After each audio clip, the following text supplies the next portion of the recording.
அதாவது வீரப்படம் பார்த்துட்டு வெறுங்கையில வரமாட்டாங்கன்னு சொல்லுவாங்க. அந்த அளவுக்கு தான் அவர் மக்கள்கிட்ட இணக்கமாக இருப்பார். தனிநபர் ஒழுக்கத்தில் அவர் மாதிரி ஒரு சிறந்த மனிதரை பார்க்க முடியும். அதனால தான் 36 வருஷம் அவர் மக்களோட நின்றது. அவருடைய தனிநபர் ஒழுக்கம். பள்ளிக்கூடத்துக்கெல்லாம் போனதில்லை. பள்ளிக்கூடம் ஆனால் பின்னால் நல்லா காட்டுக்குள்ளார தான் படிச்சிருக்காரு. இந்த வீரப்பன்ற பேர் எப்போ வீரப்பனாரா மாறுச்சு?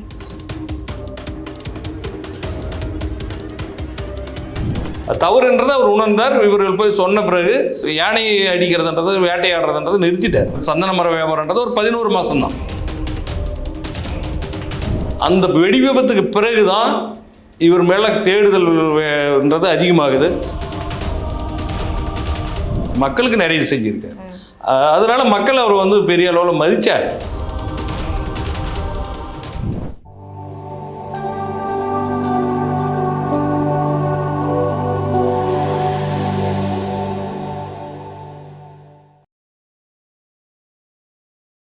வணக்கம் நேயர்களே, இன்னைக்கு நம்மளோட சிறப்பு நேர்காணலுக்கு வந்திருக்காங்க இடதுசாரி அரசியல் செயல்பாட்டாளர் திரு ஆரூர் வேடியப்பனார் ஐயா. வணக்கம் ஐயா. வணக்கம். நல்லா இருக்கீங்களா? நலமா இருக்கேன் சார். நீங்கள் தொடர்ந்து நிறைய விஷயங்கள் திரு வீரப்பனார் கடத்தல் பற்றி எல்லாமே நிறைய விஷயம் சொல்லுங்கள். அவரோட நீங்கள் பயணித்த அனுபவங்கள்லாம் எங்ககிட்ட தொடர்ந்து பேசிட்டுருக்கீங்க. இப்போ அதனை தொடர்ந்து பார்த்தீங்கன்னா, யார் இந்த வீரப்பனார், அவருடைய பூர்வீகம் என்ன? கிட்டத்தட்ட 3 மாநிலங்கள் இவரை ஒரு கொலை குற்றவாளியாக தேடப்பட்ட ஒரு முக்கிய குற்றவாளின்னு சொல்கிறாங்க. அப்படிப்பட்ட வீரப்பனார் யார்? வீரப்பன் சேலம் மாவட்டம். இப்போ அது கர்நாடக மாநிலம், செங்கப்பாடின்னு சொல்லுவாங்க. அவங்க கர்நாடக வருவாய் ஆவணங்களில் கோபிநத்தம்னு பதிவாகியிருக்கோம்.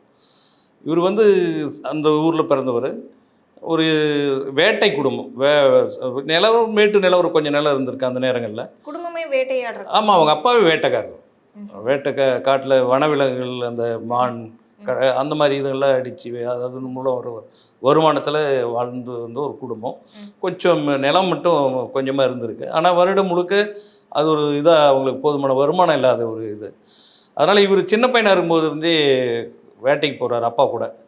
அவர் கூசை முனுசாமி அப்படின்னு சொல்லுவாங்க. இவர் பள்ளிக்கூடத்துக்கெல்லாம் போனதில்லை. பள்ளிக்கூடம் ஆனால் பின்னால் நல்லா காட்டுக்குள்ளார தான் படிச்சிருக்காரு. இல்லை, பள்ளிக்கூடத்துக்கு அவர் போனதில்லை. பள்ளிக்கூடம் பக்கமே போனதில்லை. இவர் கூட அவர் அப்பா கூசை முனுசாமி. இவர் கூட பிறந்தவங்க பார்த்தீங்கன்னா அண்ணன் மாதையன், இவர் வீரப்பன், அர்ஜுனன். 2 சகோதரிங்க. முனியம்மாள், மாரியம்மாள் 2 சகோதரிங்க.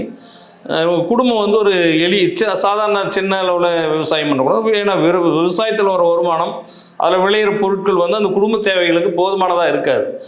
ஒரு கட்டத்தில் அந்த பைதில் அந்த சேவிக்க ஒன்றுன்னு ஒருத்தர் யானை வேட்டாடுறவர், அவரோட சேர்ந்து ஒரு யானை வேட்டையும் போகிறாரு.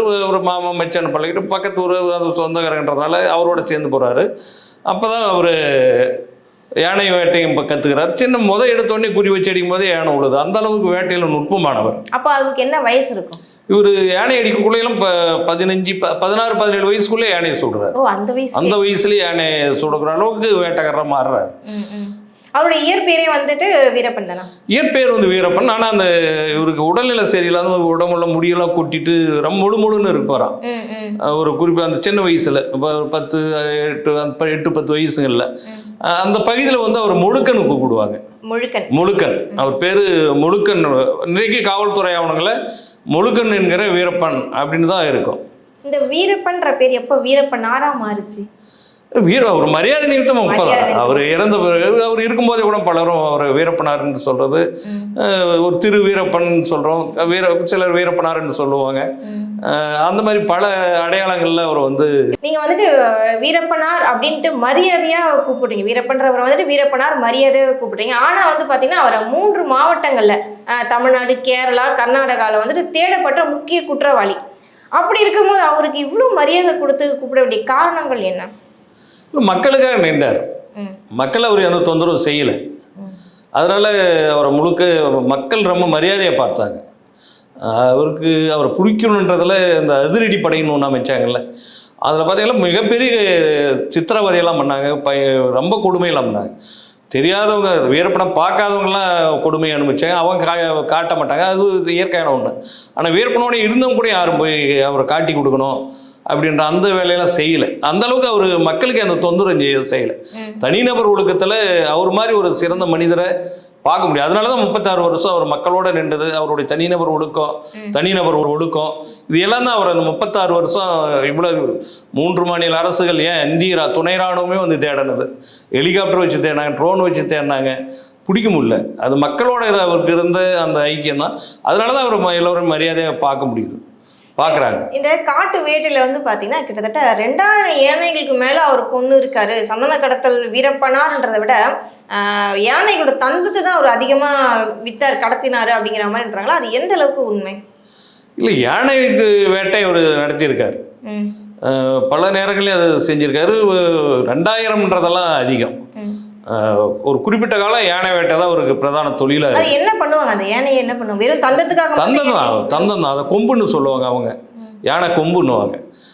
அதை எடுத்து வெளிநாடுகளுக்கு, வெளி மாநிலங்களுக்கு, இங்கே யாரும் இது பண்ணுறதில்ல. அப்போ வியாபாரிகள் வழியாக அதை விற்றுருவாங்க. கிலோ கணக்கு தான். ஒரு கிலோ அது வந்துட்டு ஒரு குற்றவாளி தானே? ஒரு குற்றம் தான் அது. அது பின்னாளில் அவரே உணர்ந்தார். ஓகே, அப்படி இருக்கிறவர் நீங்க எப்படி வீரப்பனார்ட்டு மரியாதையோட கூப்பிடுறீங்க? அது ஒரு கட்டம். நீங்க ஊர்ல இருக்கிறவங்க அதை செஞ்சிருக்கானே, வீரப்பன் மட்டும் அதை செய்யல. யானை தந்தம் கடத்தல், யானை கொன்னதுன்ற யானை வேட்டைன்றது அந்த பகுதியில் பலரும் செஞ்சிருக்காங்க. வனத்துறையினுடைய ஒத்துழைப்போடு செஞ்சவங்கலாம் நிறைய இருக்காங்க. அதிகாரத்தில் இருந்தவங்களாம் நிறைய செஞ்சுருக்காங்க. அதில் ஒருத்தர் வீரப்பன், அவ்வளோதான். வீரப்பன் மட்டுமே செய்யலாது. 2000 யானை அடித்தாங்கன்னா நம்ம எல்லாம் சேர்ந்து செஞ்சுது. வீரப்பன்ன்றது அவர் செஞ்சது எல்லாத்தையுமே அவர் தலையில் போட்டாங்க. காவல்துறை அவருக்கு வந்துட்டு துணை போனாங்கன்னு நினைக்கிறீங்களா? காவல்துறை துணை போனாங்களான்னு கேட்குறீங்களா? காவல்துறை அந்த யானை வேட்டையும் காவல்துறையும் சம்மந்தம் இல்லை. வனத்துறையில் இருந்தவங்களே செஞ்சுருக்கானுங்க. யானைக்கு ஆள் வச்சு மாமூல் வாங்கிட்டெல்லாம் அனுமதிச்சிருக்காங்க. இவர் அதுக்கு போல இவர் தனியாக இவர் தேவைக்காக சில இதை செய்ய வேண்டிய ஒரு சூழல் வருது. தொடர்ச்சியாக செய்கிறார். யானை கொண்டதெல்லாம் அவரும் நியாயப்படுத்தலை. அது தமிழ்நாடு விடுதலை படை தோழர்கள், மீட்சி படை தோழர்கள் உள்ளே போன பிறகு இதெல்லாம் தப்புன்னு சொன்ன பிறகு ஒரு யானை ஒரு சின்ன இதை கூட அவர் அடிக்கலை. உணவு தேவைகளுக்காக சில வனவிலங்குகள், சின்ன மாடு, அந்த ஆடுக்கு அதெல்லாம் அடிப்பார தவிர பெருசாக யானை அடிக்கிறதெல்லாம் அவர் முழுக்க தவறுன்னு உணர்ந்து விட்டார். அவர் எப்பயுமே அதை நியாயப்படுத்தலை.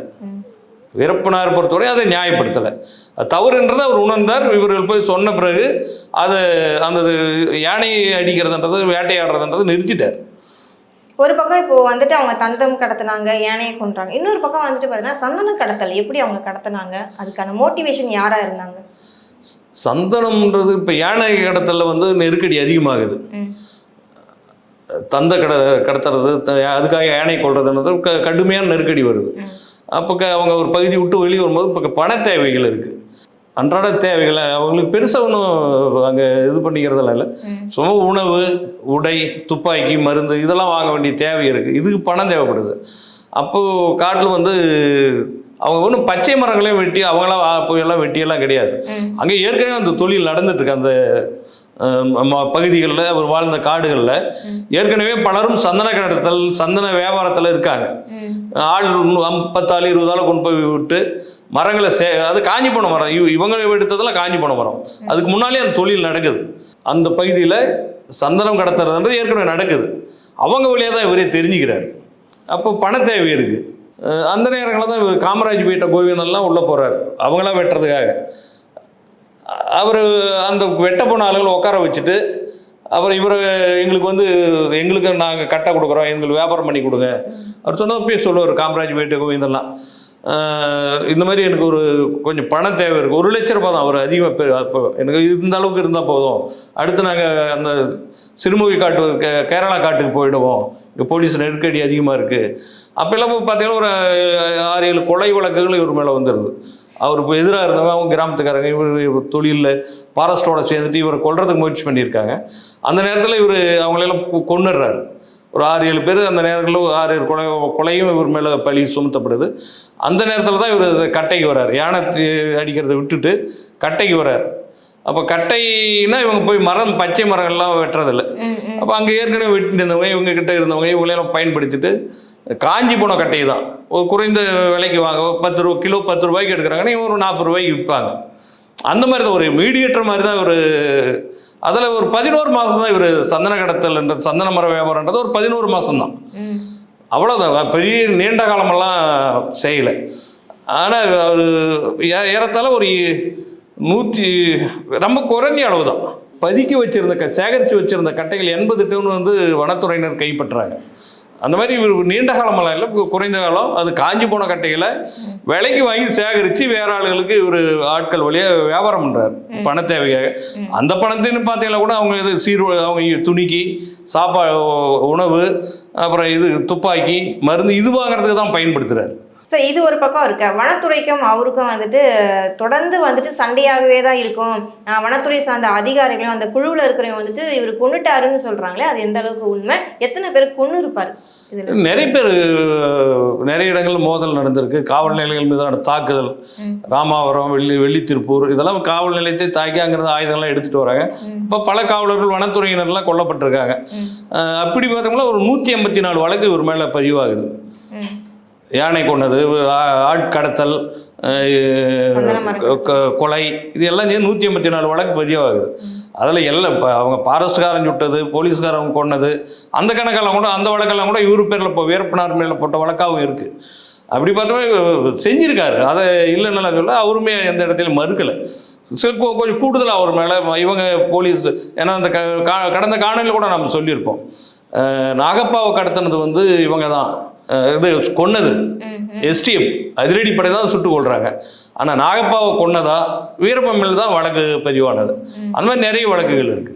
இது ஒரு பக்கம் இருக்கு. திரு வீரப்பனாரை வந்துட்டு கடத்தலில் வந்து ரொம்ப பேர் போனவர்னு சொல்றாங்க. இப்போ நம்ம வந்து ராஜ்குமார் ஐயா கடத்தல்லாம் நம்ம பார்த்துருவோம். இதை தாண்டி வேறு யாரெல்லாம் அவர் கடத்தல் பண்ணாரு? இல்லை, ஒரு 90கள்லேருந்தே இந்த கடத்தல்ன்றது வந்துடுது. பார்த்தீங்களா, இதில் சந்தன மரம், யானை தந்தம், சந்தன மரத்தில் ஒரு குறிப்பிட்ட காலத்தில் விட்டுறாரு. அந்த 11 மாதங்களில் அவர் அந்த கடத்தல் என்ன பண்ணியிருக்காரு? ஆள் கடத்தல் தான் அவர் ஆரம்பிக்கிறார். அடுத்து 90 அந்த ஃபாரஸ்ட்டுக்குள்ளார குவாரிங் இருக்கும், இது இந்த கிரானைட் குவாரிங்.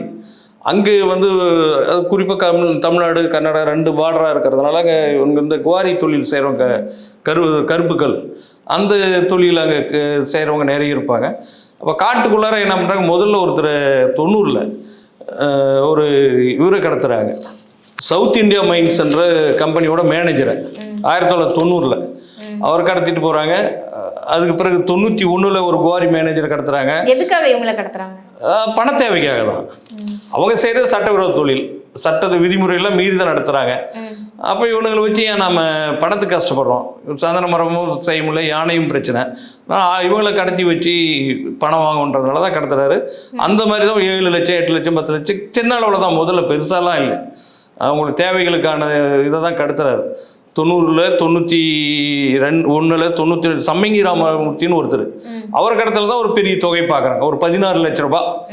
அந்த சம்மங்கி ராமையான்றவருடைய பையன் அவர் கோரி வச்சுருக்காரு. அவருடைய பையனை கடத்திட்டு போய் வச்சுட்டு ஒரு 1 கோடி ரூபாய் டிமாண்ட் பண்ணுறாரு. கேட்குறது 1 கோடி கேட்டுருக்காரு. ஆனால் கொடுத்தது 16 லட்சம். முதல்ல ஒரு 10 லட்சம் கொடுக்குறாரு, அதுக்கு பிறகு ஒரு 6 லட்சம் கொடுத்து விட்றாரு. அதுக்கு மேலே என்கிட்ட பணம் இல்லை, நீ என் பையனை அனுப்புனாலும் சரி இல்லை விட்டாலும் சரின்ற மாதிரி அவர் சொல்லி விட்டுறாரு. 16 லட்சம் வாங்கிட்டு பையனை விடுதலை பண்ணிடுறாரு.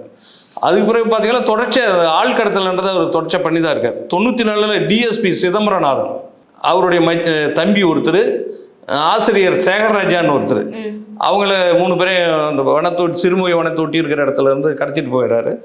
கடத்திட்டு போயிட்டு ஒரு குறிப்பிட்ட நாள் வச்சுருக்காரு, சில கோரிக்கைகள்லாம் வைக்கிறார். அப்போ கோவை கலெக்டரோட வந்து கேசட்லேயே பேச்சுவார்த்தை நடத்துகிறார். அது பிறகு அவங்கள விடுதலை பண்ணுறார்.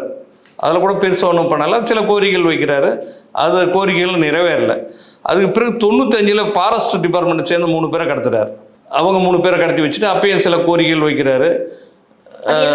கோரிக்கைகள் கவர்மெண்ட்டுக்கு அந்த கோரிக்கைகள் வைக்கிறாரா இல்லை அந்த அவரு வந்து எங்களை வந்து நாங்கள் சரணடைவோம் அந்த மாதிரி கோரிக்கைகள் தான் வைக்கிறாரு. பிறகு அடுத்த கடத்தல தான் அந்த ஒரு கோரிக்கை பெரிய அளவுக்கு வைக்கிறார். 97ல் கர்நாடக வனத்துறையை சேர்ந்த 9 பேரை கடத்துறாரு.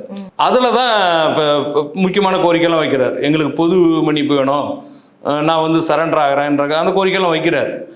ஆனால் அப்போ அந்த மாதிரியான ஒரு கோரிக்கை வைக்கணும், ஏன்னா அதாவது காவல்துறை மூலயமா இல்லை வனத்துறை மூலமா அவருக்கு ஏதாவது அழுத்தம் கொடுக்கப்பட்டதா? இல்லை, அப்போ வந்து போலீஸு இவங்க எல்லாருமே தேட ஆரம்பிக்கிறாங்க. என்ன பார்த்தீங்கன்னா 92 வரையுமே இவர் வந்து பெரிய அளவுக்கெல்லாம் நெருக்கடி இல்லை. 92ல் ராமாபுரம் காவல் நிலையத்தை தாக்குறார். அப்போ காவல் நிலையத்தில் ஒரு காவலர் சுட்டுறாங்க. அங்கேருந்து ஆயுதங்கள்லாம் எடுத்துகிட்டு வராங்க. அதில் இருந்து தான் இவருக்கு ஒரு நெருக்கடி வருது. அதுக்கு பிறகு 93ல் பாலாறு வெடிகுண்டு வெடிப்பு வழக்குன்னு சொல்லுவாங்க. சொரக்காமடு பள்ளத்தில் வந்து வெடிகுண்டு வச்சு கொண்டாங்கன்னு சொல்லி ஒரு இது வரும். குண்டு வெடிப்பில் 22 பேர் இறந்து போகிறாங்க. காவல்துறையை சேர்ந்தவங்க, 5 ஃபாரஸ்ட் டிபார்ட்மெண்ட் ஆளுங்க, பொதுமக்கள், இன்ஃபார்மருங்க, இவங்கெல்லாம் சேர்ந்து மொத்தம் 22 பேர் சாகிறாங்க. அப்போ எஸ்பி அதிரடிப்படை எஸ்பியாக இருந்த கோபாலகிருஷ்ணன் அவர் கடுமையாக தாக்கப்பட்டார். 93 ஏப்ரல் 9 ஒரு புனித வள்ளி அன்னைக்கு இந்த சம்பவம் நடக்குது. அதுக்கு 2 நாளைக்கு முன்னாடியே ஏதோ நம்ம பத்திரிகையில் சிவசுப்ரமணியம் முதல் முறையாக அப்போ தான் போயிட்டு அவர் ஃபோட்டோலாம் எடுத்துகிட்டு வர்றார். அந்த வெடி விபத்துக்கு பிறகு தான் இவர் மேலே தேடுதல்ன்றது அதிகமாகுது. நேரடியாக அந்த தாக்குதலில் இறந்தவங்க போய் ஆறுதல் சொல்லிட்டு வராங்க. கோபாலகிருஷ்ணன் அடிபட்டு இருந்தவர் போய் ஒரு பெரிய ஆறுதல் சொல்லிட்டு அவர் மருத்துவ வசதியெல்லாம் செஞ்சு கொடுத்துட்டு வராங்க. அது என்னென்னா கோபாலகிருஷ்ணன்ற ஒரு எஸ்பி, அதே வன்னியர் சமூகத்தை தான், இந்த சேலத்தை சேர்ந்தவர், மேட்டூரை சேர்ந்தவர் தான் அவரும். இவர் ரொம்ப அட்ராசிட்டி பண்ணுறாரு அந்த மக்களெல்லாம். வீரப்பனை பிடிக்கிறோம் தேடுதல் வேட்டைன்ற பேரில் அந்த மலைப்பகுதியில் இருக்கிறவங்க, வனத்தொட்டி இருக்கிறவங்க எல்லாரையுமே ரொம்ப கொடுமையாக தாக்குறது. அது இல்லாமல் ஆடையெல்லாம் திருடிடுவார். ஆடு வச்சுருக்காங்கன்னா அவங்க குட்டி கொடுத்துடணும். இவர் இப்படியே ரொம்ப அட்ராசிட்டி பண்ணுறாருன்னு தெரிஞ்ச பிறகு சரி, அது இல்லாமல் அடிக்கிறது, மக்களை துன்புறுத்துறது, சித்திரவதை பண்ணுறது, இதெல்லாம் பார்த்த உடனே இந்த ஆளுக்கு நாம் ஒரு பாடம் கற்பிக்கணும்னு முடிவு எடுக்கிறார். அப்போ தான் கொளத்தூர் சந்தை, அங்கே வந்து ஒரு வேட்டியில், வெள்ளை வேட்டியில், நீயும் வண்ணிய நானும் வண்ணிய, நீ ஆம்பளையாக இருந்தால் இந்த இடத்துல இருக்கிறேன் வந்து என்னை பிடிச்சிக்கன்னு சொல்லிட்டு எழுதி ஒரு பேனர் மாதிரி வேட்டியிலே எழுதி அங்கே கட்டிடுறாங்க. இதை பார்த்துட்டு அவருக்கு தகவல் சொல்கிறாங்க. ஆனால் இதுக்கு முன்னாலே இவங்க என்ன பண்ணுறாங்க, இந்த அவங்க குறிப்பிட்ட இடம் இருக்குது அந்த சுரக்காமடுன்ற இடத்துல முன்னாலே வண்டி வர வழியில் சாதாரண இந்த குவாரிகளுக்கு பயன்படுத்துகிற அந்த வெடிமருந்துகள், ஜெலட்டின் குச்சி இதெல்லாம் பயன்படுத்தி புதைச்சி வச்சுட்டு மெக்கருக்கு கனெக்ஷன் கொடுத்து அதன் வழியாக ஏக்கி வெடிக்க வைக்கிறது.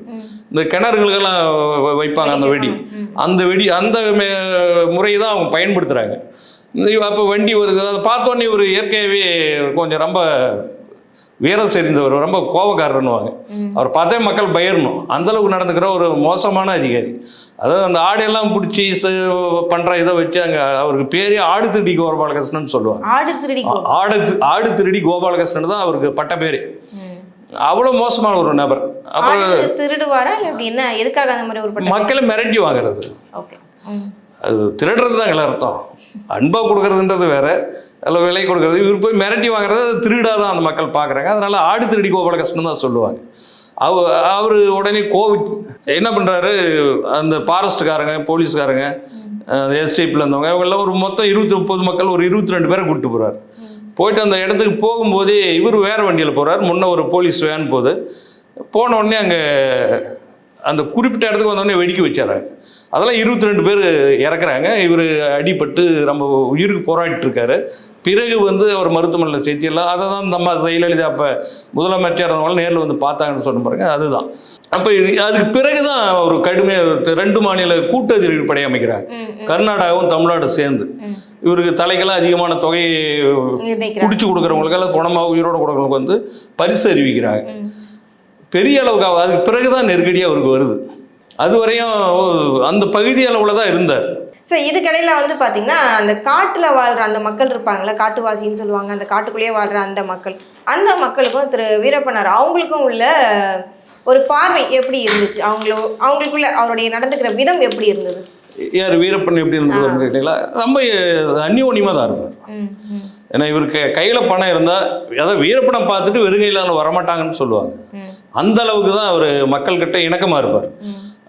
காட்டுகளில் பார்த்தீங்கன்னா நீங்கள் வீரப்பன் யாராவது வராங்கன்னா அவங்க மறைஞ்சிக்குவாங்க. அவங்க கண்ணில் படாமல் அவங்க ஒதுங்கி எங்கே ஒரு ஓரமாக போயிடுவாங்க. அந்த அளவுக்கு தான் அவங்க. அதே மாதிரி மக்களை பார்த்துட்டு அவங்களுக்கு பணம் கொடுத்து விடுவாங்க. ஊர் பஞ்சாயத்து தீர்த்து வைக்கிறதுலேருந்து குடும்ப பிரச்சனை, நில பிரச்சனை, அரசியல் பிரச்சனை எல்லாத்தையும் பேசி சரிப்படுத்துவார்.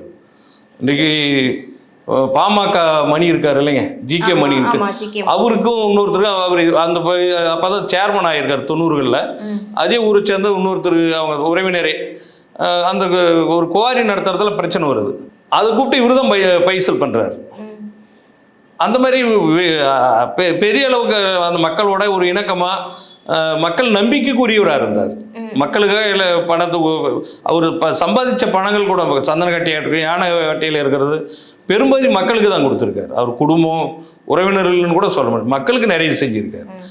அதனால மக்கள் அவர் வந்து பெரிய அளவில் மதித்தார்.